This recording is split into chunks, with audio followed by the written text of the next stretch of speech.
My name is Trip Gorman, and in this episode of Semilla.VC, I sit down with Mairon Sandoval, the CEO and co-founder of OneCarNow. This episode is particularly special because I am a pre-seed investor in OneCarNow. They offer car subscriptions for underbanked gig workers in Latin America. And I invested in OneCarNow because there are 10 million couriers in Latin America. And while the average food or grocery courier using only a motorcycle earns only about $480 per month, if they had access to a car to be an Uber or Didi driver, their average income would triple to $1,530 per month. But the current process of getting cars as an underbanked gig worker is slow. And with low approval rates, slow processes, and high initial costs, it's often prohibitively expensive and impossible. So it's no surprise that Mairon and his team at OneCarNow are seeing massive growth. In this episode, we discussed OneCarNow's new partnership with Didi, how OneCarNow is solving gig workers' problems in an unprecedented way, why Mairon chose Mexico City to build OneCarNow, and how user feedback has improved OneCarNow's offerings. We discussed all this and more in this special episode of Semilla.VC. Mairon, could you start by telling the audience a little bit more about your work history up to and including your current role founding OneCarNow? Sure. Well, thanks for having me in the first place, Trip.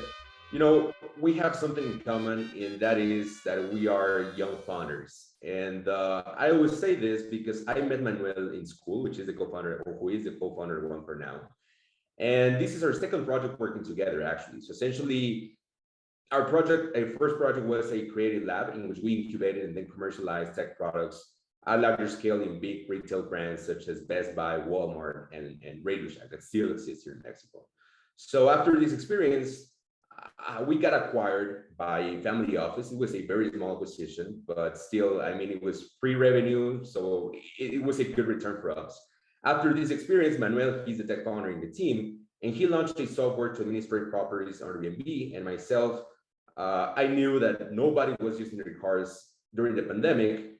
So I would go to any person I know, for example, you, Trip, and I would say, look, out of the car that is depreciating, that you have to cover the cost of insurance and maintenance, we can be getting $400, $500, $600 a month if we put that car into a subscription service in the informal car rental market of the gig economy.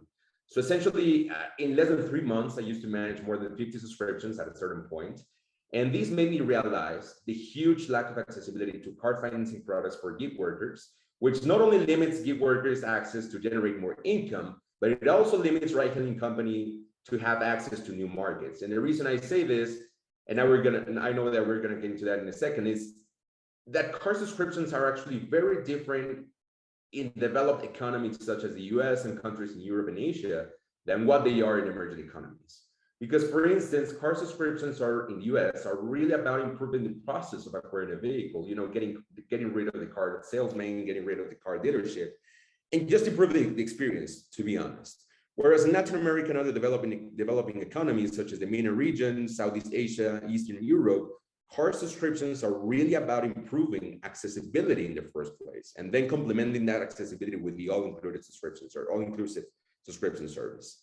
So it not only limits the gig worker in their capacity to generate income, but it also limits ride-hailing companies, because if they enter a market where cars are not available for ride-hailing workers, I mean, that's a big problem, right? Because they cannot grow. So during this experience, I realized a market with millions of ride-hailing workers in the region, and not a single player with more than 1% in terms of market share. Just yesterday, I was speaking with Matt Bryan, who used to be the CFO at Uber in Latin America, and he was telling me, look, there was a certain point that Uber, more than 60% of all cars in Uber were not owned by the drivers, right? They were rentals. And now that number, according to Didi, is over 75%. So it's a big problem, because it means that all gig workers are renting cars either in the informal market or even worse, loan sharks, right? So there's a big problem of accessibility in there. Yeah, definitely. And that's what we're doing at OneCarNow. Mairon, could you tell the audience a little bit more about how OneCarNow is revolutionizing the answer to this problem of gig workers needing cars, and how you guys are doing it differently? Yeah, definitely. I'm going to start with the way drivers do it nowadays, because that's a very important starting point. So essentially, once a person wants to start driving the gig economy or driving as a ride hailer, they're usually going to start being a delivery driver or a courier at Rappi and Uber Eats. What we're seeing now is that a gig worker that has access to vehicles can triple their monthly earnings compared to being a delivery driver or last mile delivery driver at Rappi or Uber Eats. So essentially, it's a major life-changing event for them. So what we do at OneCarNow is provide easy access to working capital with an easy online process, which takes less than 90 minutes for us to be able to underwrite a loan without any friction in the process. And essentially, we're not only focused on improving, gig workers' access to generate more income, but we're also committed to improve mobility services. And it is why we have a focus only on brand new cars, because we want to help ride-hailing companies improve their services in both brand image, but also user experience. And the most important part is that through the 36-month subscription, we are going to have a regulatory compliant car, meaning that in exchange of a weekly fee, we're going to cover insurance, maintenance, tires, taxes, repairs, and pretty much any other long-term costs that acquiring a car involves for the long term, right? So essentially at OneCarNow, what we have is a zero down payment policy, no need of credit score or cosigner, meaning that we eliminate all entry barriers for gig workers. Because what we're going to do is rely on work performance analysis based on ride-hailing data over time to determine eligibility to our service. So essentially, we're going to establish certain metrics in terms of amount of rides you're driving, the average weighted score they have on a million platform they drive. And I always say this, and this is something many people don't agree with me. When you are targeting what's considered to be a subprime market, what needs to change, yes, of course, is the way you manage risk at the beginning, how you profile risk at the beginning, but mostly, how do you manage these loans? So essentially, what we've done at OneCarNow is develop a type of payroll deduction. So essentially, from the earnings generated on a weekly basis by the driver, we get to collect OneCarNow's weekly payment. And it is why we're so confident that our drivers are going to be able to pay, because the only way they, incur into default is if they stop working. But in the first place, we're choosing drivers that rely 100% on the drive they perform to, financially be stable. So that's a key point at OneCarNow, definitely. I want to talk more about the user experience using OneCarNow. Could you tell us a story of users telling you a piece of feedback and how that was incorporated into the next iteration of your product offering? Yeah, definitely. So this is actually something that happened to a OneCarNow customer, or a customer that is right now a OneCarNow subscriber. This guy was and I don't want to speak bad of anyone, but he used to be a subscriber at another subscription company for gig workers. And this guy was very impressed. He canceled the contract that day, and he was getting a car with OneCarNow, because he told us that, cars, and for this specific segment of the market, doesn't only have to be a freedom or independence of financial independence, but also a mobility independence. And the reason he was saying this is that he had a personal medical issue at a time, and he took this car that was renting on this company, and drove to the hospital. And then somebody at the company called him, and he was just like, you cannot park that car anywhere else inside your home, because you'll get penalized. So it's like a major problem out there, right? Because if your driver has a personal emergency, he's not even able to go to the hospital to make sure they're okay. So essentially, what we're doing at OneCarNow is provide not only a financial independence, but also a mobility independence for the gig worker, because we let our customers drive their cars for both working capital, but also for personal use. This not only helps the driver to have this mobility independence, but also creates a sense of ownership with the cars, which is essential. Because when you take into consideration that we are a 3-year subscription, we really want to make sure that cars are being taken care of, right? And that the user that is using those cars, is taking care of the vehicles, and thus, we have a better fleet, which is very important for OneCarNow. That's an excellent example of a problem that you've solved for someone else. But now I'd be interested to know how you solved a problem in your own journey founding OneCarNow. What's an example of a problem that you guys encountered, and how did you all tackle it? Yeah, definitely. So right now, I'm sure but there is a real problem in terms of supply chain. So, and mostly for cars. So essentially, customers are seeing a wait list from 4 to 8 months. So it's crazy, right? The time they have to wait to get accessibility to a car, and considering that they're dependent on those vehicles to generate income, Well, that's a big problem out there. So essentially, the lack of accessibility to supply in terms of vehicles is something that is being difficult for any car financing company out there. And the way we're doing is, I mean, you may think this is a good or bad thing, but in Mexico City and all over Mexico, more than 80% of the car dealerships are owned by a very small group of people, which is like car dealership groups, we call them. So essentially what we're doing right now is inviting many of the car dealership owners to invest in OneCarNow and join our mission to, you know, bring accessibility to gig working or to gig workers for working capital. And essentially what we're doing is negotiate with car dealerships, with ultimately have the decision to who are going to sell the cars to. And what we're doing is optimize the access we have to vehicles, which is a big problem in our industry, definitely. Could you tell the audience a little bit more about your recently announced partnership with Didi? Yeah, definitely. We're really excited about that, definitely. So essentially what we do alongside Didi is create awareness about our product. And the reason we're doing this, and I was mentioning this at the beginning, right? So essentially we not only solve the lack of accessibility to car financing products for the gig worker, but we also solve the limitation of growth that ride-hailing companies have in emerging economies. So essentially what we do alongside Didi is that every time OneCarNow has availability of cars, what we're going to do is essentially knock Didi's door, Cabify door that we also have a partnership with. And we're going to say, look, we have 10, 100 cars. We need customers for them, right? So what we do alongside them is create awareness about what OneCarNow offers to the market. And then we get referrals by Didi. So essentially right now we're working on a very exciting project. We're going to be working in Didi's offices to get referrals directly and have a direct contact to customers. So we're really excited about that. And I think it's going to be a great outcome for both gig workers, but also for OneCarNow.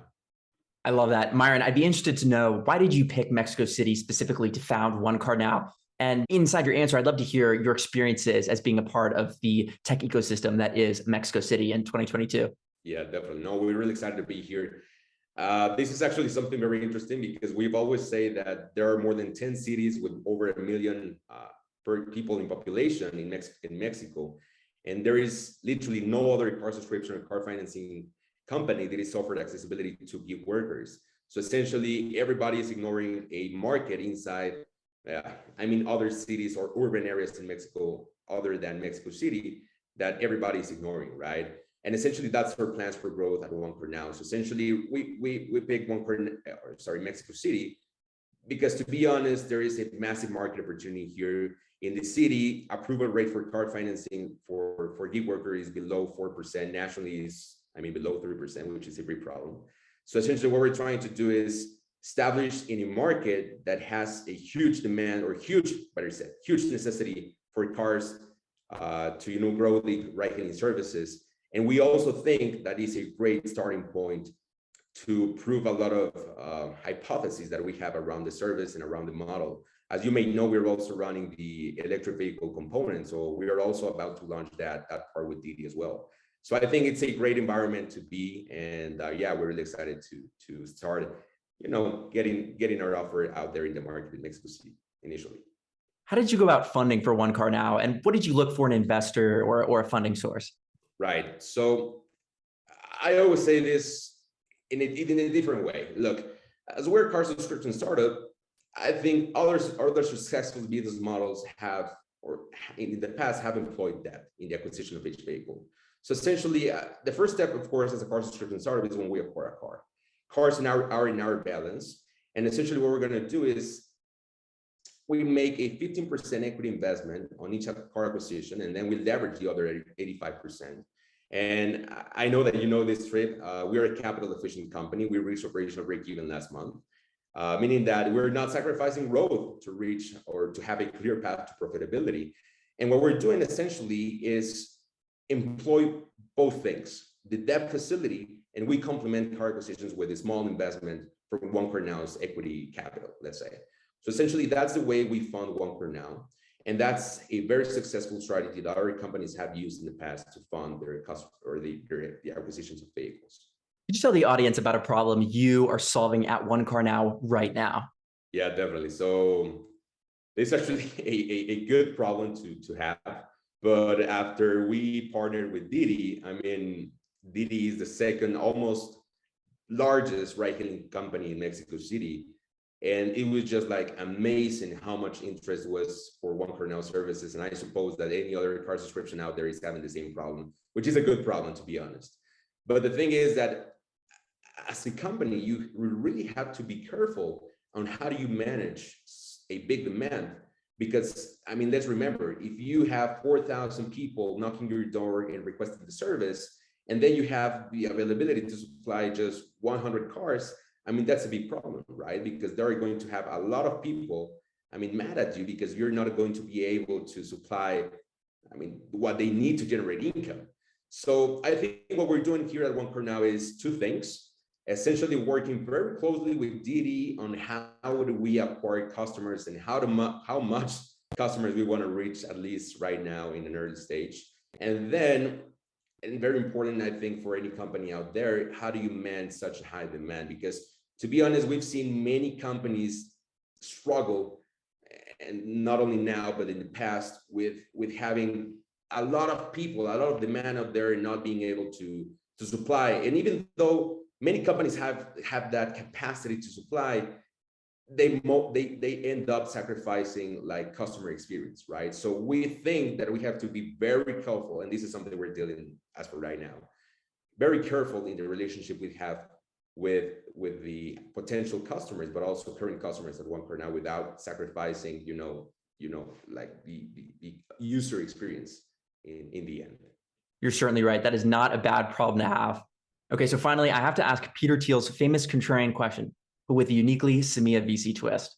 What important truth about Mexico or Latin America do very few people agree with you on? I was just saying this in the beginning. Look, when you enter a market that is considered to be a subprime market, what needs to change, yes, is how do you manage risk at the beginning, but mostly, how do you need to see the subscription or the loan management throughout the cycle of the subscription, in this case, or the loan overall?